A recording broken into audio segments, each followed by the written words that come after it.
पंगरियो वेझो ड्राभी फार्म जे रहवासी मोहम्मद खान लगारी जे 16 वरियनि जी न्याणी सां भील बिरादरी जे ओबाश नौजवाननि पारां ज़ोरी लॼालट जी FIR दाख़िल न करण ऐं जवाबदार गिरफ़्तार न करण ख़िलाफ़ शटरबंद हड़ताल करे धरणो हंयो वियो। SS न्यूज़ जे रिपोर्टर सजाद अली खोसो मूजिबि लगारी बिरादरी ऐं पंगरियो जे शहरनि मौलवी हाजी अब्दुल अज़ीज़ लगारी, मखतूम अली अकबर, एजाज़ समो ऐं अब्दुल हई चांडियो जी अॻवानी में शहर में शटरबंद हड़ताल करे प्रेस क्लब पंगरियो अॻियां धरणो हंयो वियो, जंहिं सबबि पंगरियो झुॾो टंडो बागो रोड मुकमल बंदि थी वियो।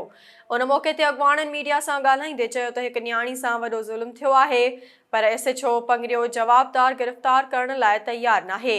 ग़रीब लगारियुनि खे बासर धमकियूं ॾेई केस लेमिटी करणु चाहिनि था। हुननि IG सिंध ऐं SSP बदीन खां मुतालबो कयो त फ़ौरन जवाबदारनि खे गिरफ़्तार करे FIR दाख़िल कई वञे, ॿी सूरत में धरणो जारी रहंदो।